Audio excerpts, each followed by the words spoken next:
Oke, assalamualaikum warahmatullahi wabarakatuh. Pada sesi kali ini, saya akan menjelaskan tentang basis data atau kaitannya dengan ERD, Entity Relationship Diagram, yang mungkin di pertemuan sebelumnya sudah saya sampaikan, mengutip sedikit tentang bagaimana konsep DBMS dan juga elemen-elemen yang ada di dalamnya. Oke, langsung saja kita masuk. Ya, seperti yang sudah kita ketahui bahwa basis data merupakan sekumpulan data ya, atau yang ada kaitan atau hubungan antara satu dengan yang lainnya. Ini saya skip saja. Nah, ada beberapa istilah nanti yang bisa sering kita gunakan dalam basis data ya. Ada file, record, file, DBMS, sistem basis data, dan seterusnya. Nah, ini berapa keuntungan dalam pemakaian sistem basis data yang juga sudah pernah saya sampaikan di pertemuan sebelumnya, bahwa salah satu ada 7 elemen secara keuntungan yang bisa kita dapatkan dengan penggunaan basis data.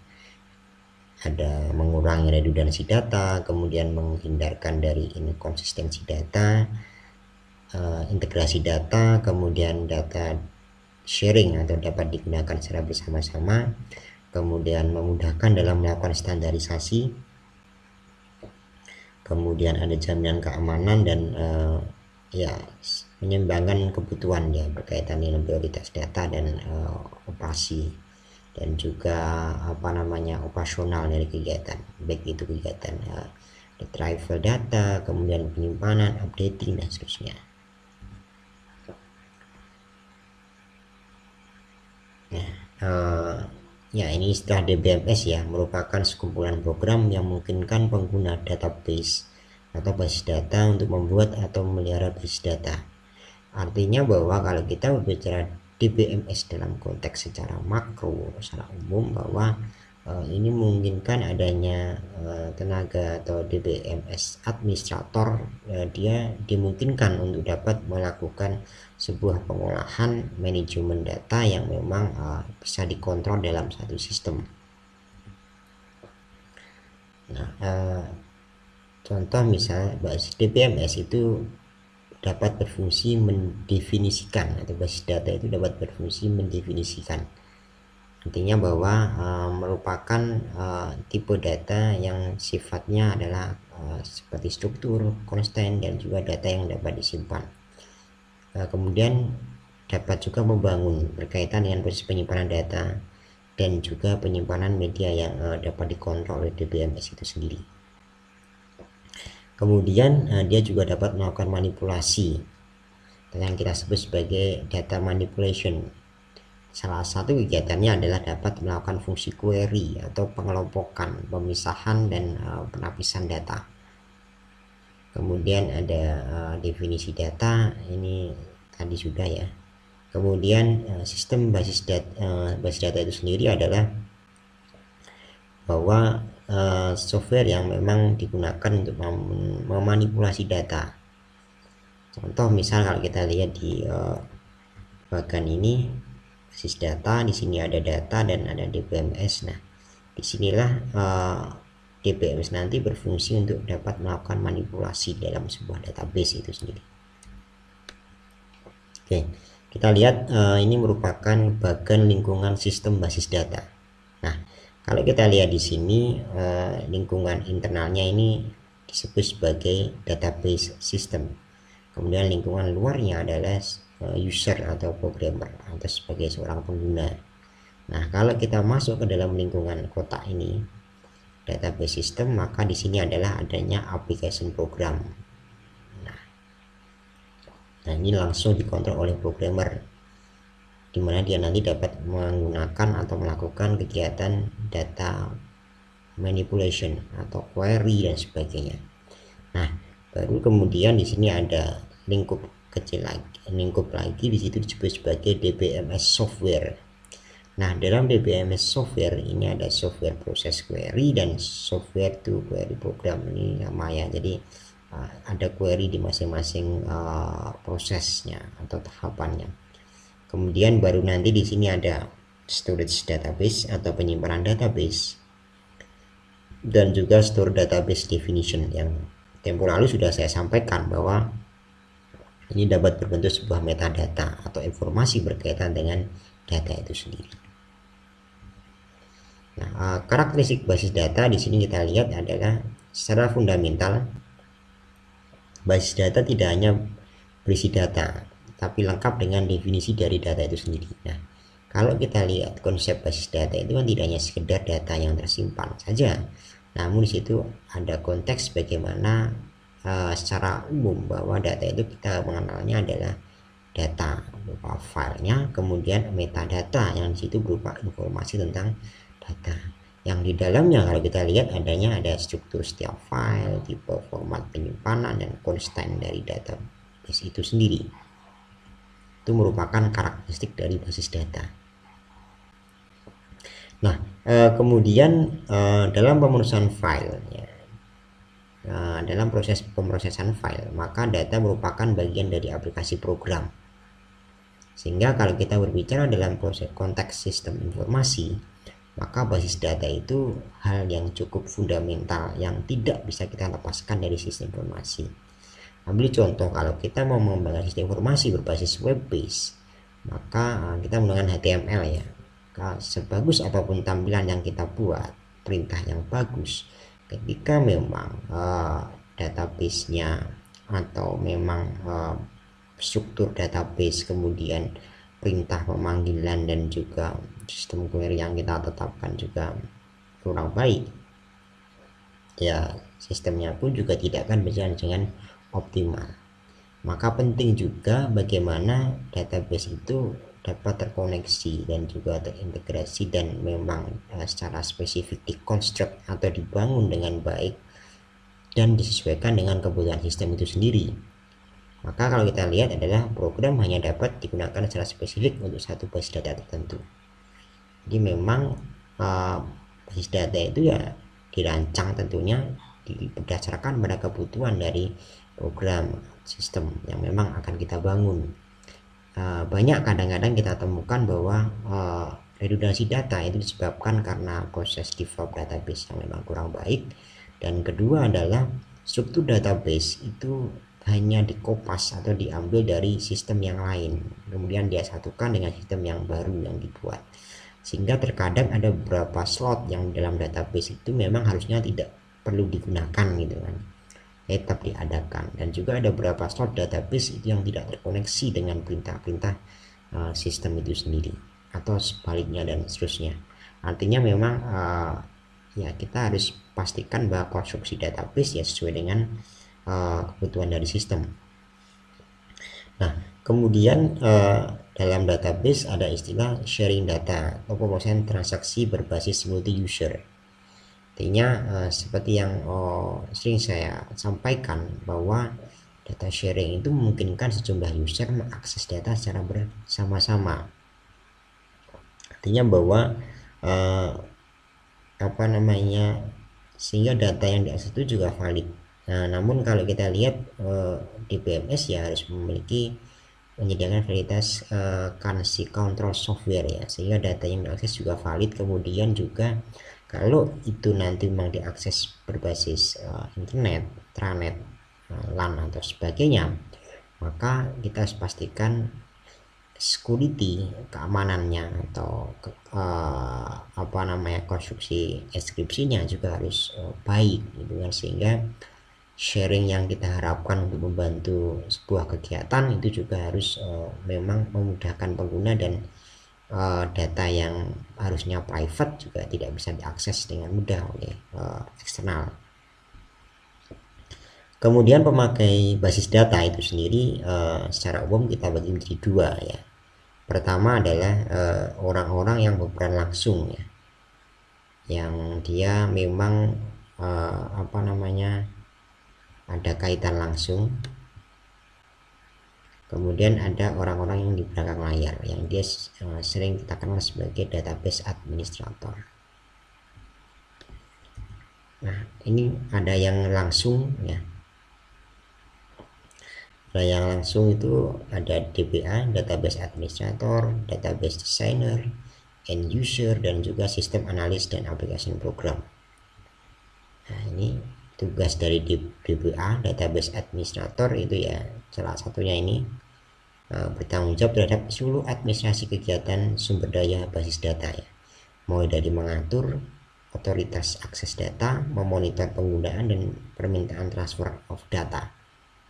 Ini memang dia bertugas memang mengatur akses dan juga proses sharing data, perpindahan data, dan otoritas yang lain yang berkaitan dengan kepemilikan akses data itu sendiri.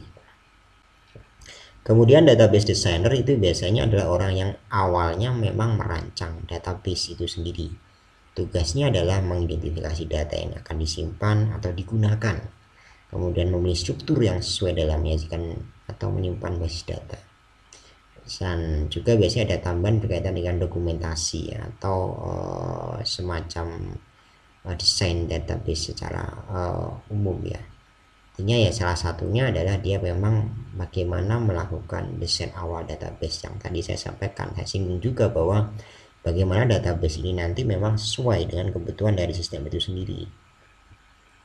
Nah, kemudian end user itu adalah orang yang menggunakan ya, memerlukan database secara langsung ya, untuk keperluan tertentu ya. Maka memang kegiatan yang dilakukan ya satunya adalah query atau manipulasi data, updating data, dan juga menghasilkan generate report ya, atau sistem itu dapat menghasilkan laporan atau informasi yang memang diinginkan oleh end user itu sendiri. Kemudian ada sistem analyze atau application program. Nah, ini yang sangat menunjang juga bahwa sistem analyze memang tugasnya adalah melakukan definisi atau memastikan memang kebutuhan user dan sesuai dengan transaksi atau proses bisnis yang memang sedang berjalan atau sesuai dengan keinginannya. Kemudian application program bertugas juga mengimplementasikan atau spesifikasi menjadi sebuah program. Dalam proses perancangan sistem, kalau kita kenal istilah perancangan sistem, di situ ada proses analisis sistem, ada proses analisis sistem itu di dalamnya ada analisis kebutuhan salah satunya ya, dan ada juga analisis masalah. Nah, di sini letak di mana seorang sistem analyst dan juga application program bertugas, di mana dia harus bisa memastikan bahwa keinginan dari end user pengguna itu memang harus secara gamblang disampaikan kepada seorang analis sistem, mulai dari permasalahan yang terjadi, potensi-potensi ke depan, dan juga berkaitan dengan bagaimana menyesuaikan sistem dengan proses bisnis yang sudah berjalan, sehingga kehadiran sistem itu dapat menunjang kinerja, mengoptimalisasi kinerja, dan juga meningkatkan value dari sebuah kegiatan. Dan yang penting sebelum nanti kita merancang sistem dan juga basis datanya itu sendiri. Nah, orang-orang yang di belakang layar salah satunya juga DBMS desainer implementasi juga termasuk di belakang layar ya. Administrator juga tool developer yang mengembangkan software, membuat prototipe, simulasi, dan seterusnya itu termasuk orang yang di belakang layar. Operator dan maintenance personal itu termasuk juga orang-orang yang kategori di belakang layar ya. Dia tidak langsung action di luar berkaitan dengan proses bagaimana merancang basis data dan juga sistem informasinya itu sendiri. Nah, kemudian implikasi dalam penggunaan pendekatan basis data. Nah, salah satunya adalah efek dari kita ada menggunakan atau mengimplementasikan basis data adalah pertama mempunyai potensi untuk memaksakan standarisasi. Kenapa ini harus disampaikan? Maka sedikit saya harus menyampaikan bahwa standarisasi data itu hanya bisa digunakan atau dilaksanakan ketika memang fully institusi itu sudah menerapkan sistem dengan pendekatan basis data elektronik. Kenapa? Karena standarisasi itu memang cukup membutuhkan sebuah ruang dan juga membutuhkan sebuah skala dan perangkat yang mumpuni ya, sehingga data yang kita tetapkan sebagai standar itu memang tidak bisa dirubah dan nanti akan mengikut dan juga memastikan bahwa sistem-sistem berikutnya itu ya menginduk pada standar yang digunakan ya. kalaupun nanti kita bertemu dengan standar data yang berbeda, maka itu akan mudah dilakukan standarisasi. Contoh misal, kalau kita ingin melakukan integrasi sistem RS dengan sistem informasi laboratorium LIMS yang memang standar datanya itu bawaan. Ambil contoh, kalau LIMS itu kan memakai bahasa kodifikasinya LOINS ya. Kemudian LOINS, kemudian juga H7 dan seterusnya. Maka standar-standar itu yang kita gunakan untuk kita integrasikan dengan SIM-RS atau juga dengan electronic health record ya, yang memang kalau bahasa medis itu sangat kental menggunakan istilah ICD ya, ICD-10 atau yang sekarang berkembang ICD-11. Nah, inilah yang karena adanya standar di masing-masing kegiatan, itu cukup mudah kita melakukan standarisasi data kalau kita menggunakan pendekatan database. Kemudian mulai waktu perkembangan aplikasi ya sangat mudah, karena kalau memang pendekatan basis data itu ya cukup memudahkan kita dalam proses pengembangan. Fleksibilitas tentunya iya, tersedia informasi yang up to date dan juga skala ekonomisnya. Ya bayangkan kalau kita sudah menggunakan basis data dan sudah baku dan baik semua, artinya tidak perlu lagi kita harus menyediakan file-file yang sifatnya konvensional ya, yang setiap saat kita harus melakukan penganggaran dan mengeluarkan biaya. Nah, itu saya kira tidak perlu lagi. Kemudian beberapa istilah dalam basis data ya bisa kita ketahui. Sebenarnya ada banyak ya, tapi secara umum saya hanya menyebutkan 3 saja. Jadi silakan Anda pelajari. Ada istilah atribut yang merupakan identifikasi dari sebuah entitas. Contoh ada entitas mobil, ada nomor mobil, merek mobil, warna mobil dan seterusnya. Nah, atribut ini merupakan embel-embel atau emblem atau varian yang ada di dalam sebuah entitas. Kenapa saya mengatakan entitas? Karena database itu terdiri dari beberapa entitas, dan itu yang harus nanti kita relasikan. Itu yang saya sampaikan. Maka atribut ini merupakan elemen-elemen di dalam satu atau sebuah entitas.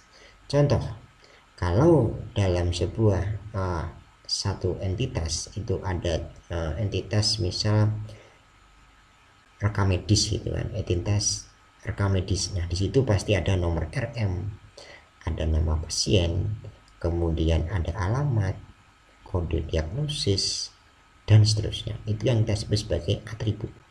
Nah, kemudian field ini merupakan lokasi penyimpanan untuk salah satu elemen data atau atribut. Contoh atribut tadi ada entitas RM, di dalamnya ada atribut nomor RM, atribut nama dan seterusnya. Nah, atribut nomor RM ini disebut sebagai field. Contoh field yang kita tetapkan untuk atribut nomor RM itu berapa digit misalnya? 6 digit itu kan. Dia termasuk kategori data apa? Dia numeric, automatic, text, date, atau time ya, itu yang harus kita tentukan. Karena dia nomor RM berarti dia kan numbering, automatic gitu kan. Kemudian kalau dia nama, atribut nama, berarti dia menggunakan elemen feed tipe text ya, dengan membutuhkan berapa digit namanya, 50. Oke, berarti kalau kita mengetikkan nama lebih dari 50 digit maka tidak bisa atau akan terpotong. Itu contoh field. Kemudian record ya, nomor 3 ada record, merupakan kumpulan dari field yang berhubungan satu sama lain. Nah, inilah ketika nanti field kita hubungkan jadi satu di dalam sebuah entitas, itu yang kita sebut sebagai record. Contoh kalau kita nanti record form RM, nah masing-masing field kita isikan, maka itu kita sebut sebagai record, data yang sudah tersimpan. Nah, dalam database kita juga melihat istilah kunci ya, yang sudah sering saya singgung ya. Ada sekurang-kurangnya ada 6 kunci. Primary key, secondary key, candidate key, alternative key, dan composite key, dan foreign key. Nah, elemen record ini dipakai untuk menemukan record tersebut pada waktu akses. Jadi bayangkan kalau dalam sistem itu biasanya terdiri dari banyak elemen. Nah, saat kita ingin mengetahui informasi tentang pasien X, kita hanya cukup mengambil atau memanggil nomor RM-nya saja atau nama pasien atau yang lain lah. Nah, disitulah letak di mana kunci itu sangat berpengaruh sekali dalam proses processing, query, manipulasi dan seterusnya. Nah, primary key itu merupakan kunci utama ya dalam sebuah entitas. Kemudian yang kedua, secondary key ini merupakan kunci kedua. Ketika ada candidate key, alternatif key, composite kandidat ini adalah kunci pengganti, alternatif itu juga termasuk pengganti. Ada alternatif ketika ada masalah dalam sebuah kunci, composite itu adalah kunci tambahan ya. Kemudian ada foreign key, kunci tamu. Nah, saya ngasih merah yang primary dan foreign key karena yang memang akan sering kita pakai adalah primary key dan foreign key. Contoh ini, primary key itu sifatnya karena dia kunci utama, maka field yang mengidentifikasi sebuah record dalam file sifatnya adalah unique. Ini ada field nomor RM, nama, umur. Apakah nama itu unik? Tidak, karena nama itu bisa sama. Umur unik? Tidak, karena umur bisa sama. Maka yang unik di sini adalah nomor RM, karena tidak akan mungkin sama. Maka nomor RM kita tetapkan sebagai primary key. Oke, jelas? Kita lanjut. Nah, berdasarkan pada model operasi, maka ada kegiatan create ya atau pembuatan berkas, up to date atau pengubahan data atau isi. Create itu mulai dari awal atau membentuk. Up to date itu adalah melakukan perubahan ya atau processing sesuai yang diperlukan. Ada 3 bagian proses update, ada insert, modifikasi, dan delete. Nah, ini yang sering kita lihat dalam sistem ya. Nah, ini merupakan bagian atau tampilan data transfer ya. Jadi data itu kita dari storage kita pindahkan ke secondary storage atau kedua-duanya saling berkaitan. Nah, perpindahan data antara primary storage dengan secondary storage ini seperti ini. Tidak hanya memindahkan satu logical record tapi satu blok ya.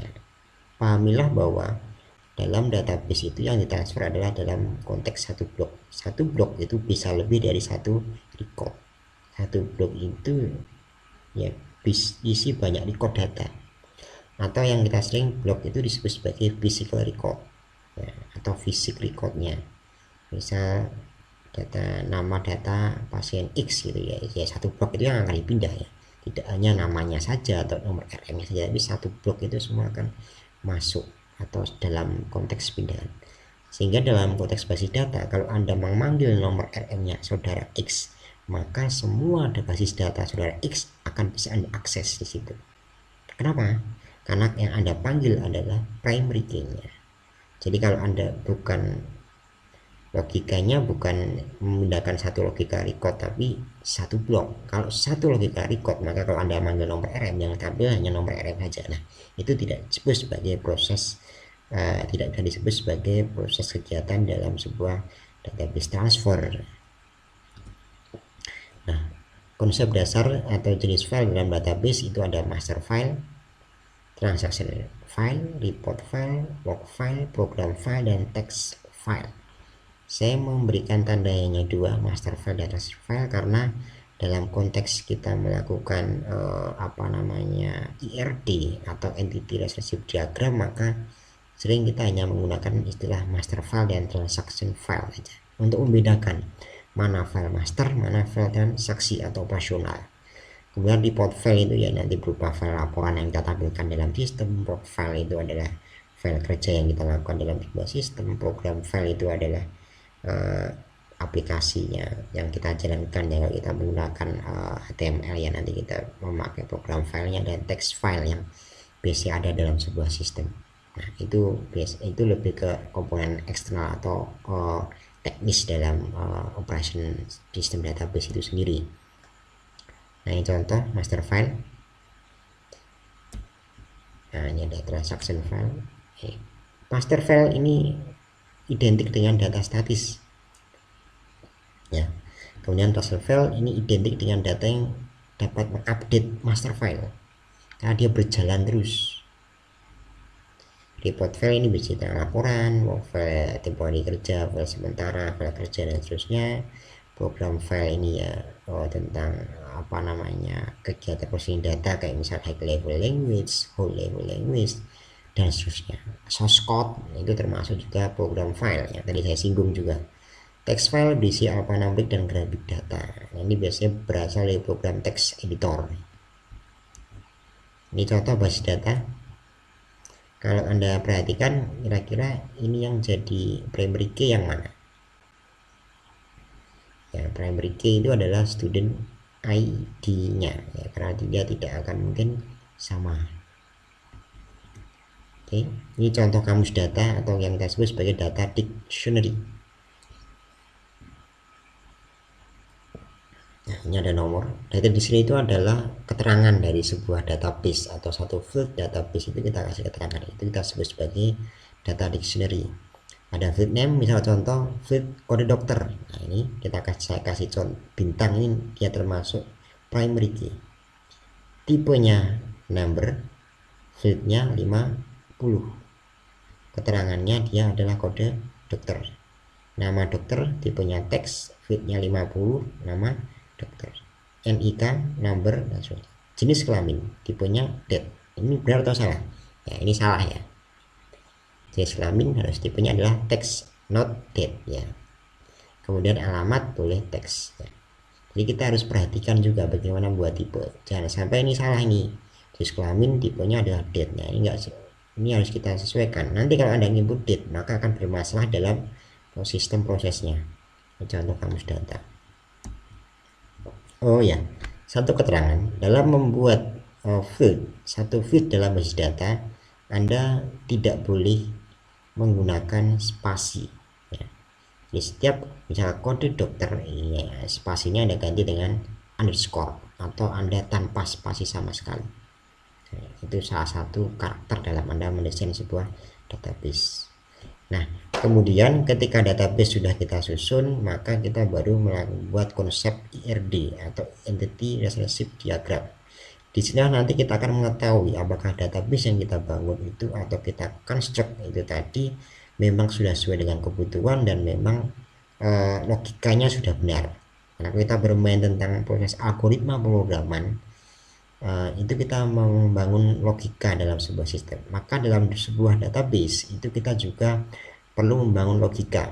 Apakah hubungan antar tabel itu sudah sesuai, sudah realistis dan memang menghindari terjadinya apa namanya redundansi dan juga ketidakakuratan dalam sebuah record database. Nah, itu juga harus kita perhatikan. Maka IRD ini salah satu bagaimana kita mengkonsep database secara utuh.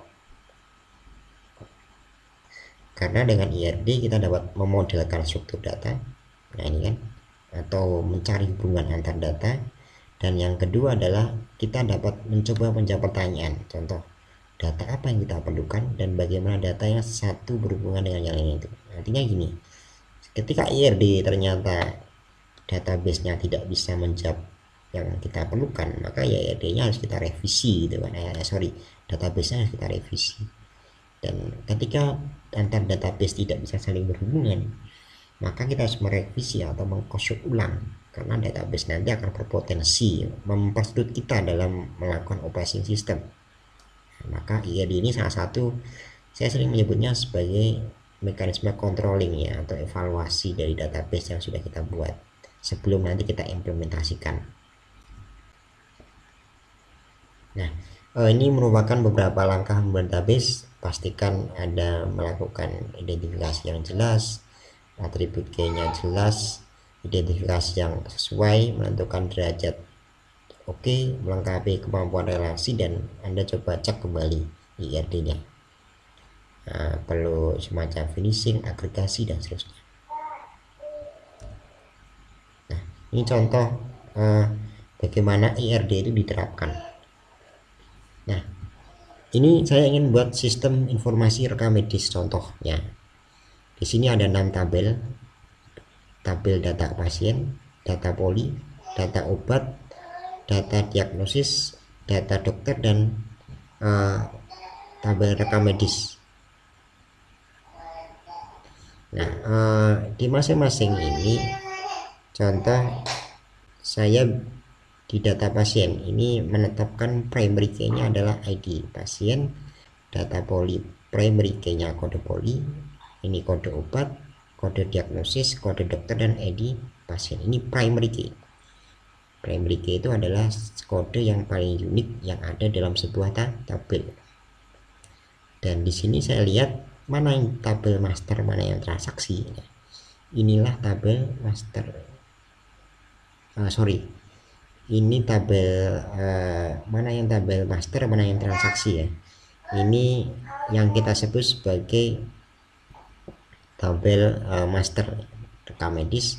Kemudian ini adalah tabel transaksi, dan transaksi, karena dia bisa terupdate dan berkembang. Kemudian data yang sifat statis ada di sini. Oke, kita lihat di sini misal primary key-nya ID pasien itu kita relasikan dengan data di rekam medis. Pastikan semua transaksi file itu pernah berrelasi dengan master file ya. Ini pernah ke sini, ini pernah ke sini, ini pernah ke sini, ini pernah ke sini, dan ini juga pernah ke sini. Bagaimana cara merelasikannya? Nah, salah satu konteks dalam melakukan relasi itu pastikan primary key boleh ketemu dengan primary key ya, PK